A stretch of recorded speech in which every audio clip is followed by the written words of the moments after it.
Good morning, guys. Hope everyone's doing well, and a happy new year. I believe this is the first video of 2023. I did my live on Monday, but I believe this is the first video for the channel. So yeah, happy new year to all. 2022 was a fantastic year, especially regarding pipes. I believe I started making pipes in 2021, but really kind of progress into it at the very start of 2022, and kind of it's exploded from there, you could say. I'm very grateful for all the continued support with pipe making and pipes in general. I look forward to continuing that throughout 2023. Got some exciting projects on the way. Got a nice pipe on the go just now, and that's just one part of pipes, because of course the other part of the hobby for me is pipe smoking. And first things first is the tobacco. Piefling Huber Selected Blend Flake Cut, a new blend to me that I'm diving into. First smoke of this blend. I believe I opened the tin and start the week, but it's the first bowl I'm having. New pipe of mine.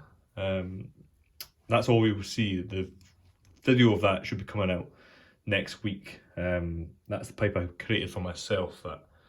That's complete. So I better kind of release that content first before I show you prior. But smoking exceptionally well. And regarding pipes, this will now make my rack full again. 8 pipes.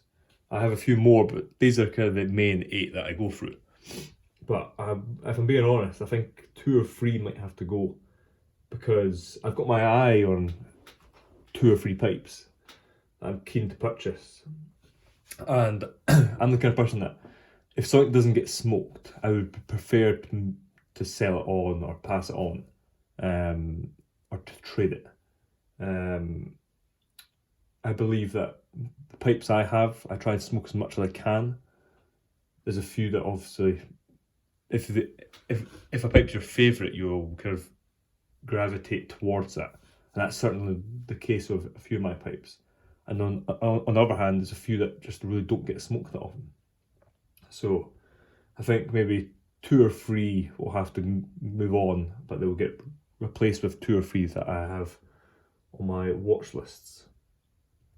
And then regarding tobaccos, 2023 is a year for me of obtaining, not searching. And what I mean by that is, in 2022 I found a lot of new blends for me, a lot of new German blends especially. Of course the main factors being HU. I believe I found them at the very start of the year, if not towards the tail end of 2021. And kind of a selection of other Dan Tobacco or DTM blends that are just, to me, some of the highest qualities, if not the best quality blends on the market just now available. So for me, this year, it's more about trying to cellar a lot of the blends that I enjoy. I think if anything, the past couple of years have shown us is that blends can come and go, not just, of course, existing, but the availability. Kind of, there's certain key blends off the top of my head, Escudo or like Golden Sliced, a lot of the Ashleys and Freiburg Trayers, of course all your Esoterica and Germains, but that's common. For me, a lot of the former blends, a lot of the Wessex blends. These are just a few of the blends that are now slowly coming back in stock. Like all Golden Sliced, you can now get pretty much everywhere. But for a good few months, it was very hard to get. But regarding stuff like Wessex, Freiburg Trayer, Ashley's, Scudo, those blends are still next to impossible to get your hands on. I'm just assuming that kind of the manufacturers aren't producing enough, or they're producing enough, but my suspicions is that the blends are going further afield around the world to markets that they're trying to tap into more.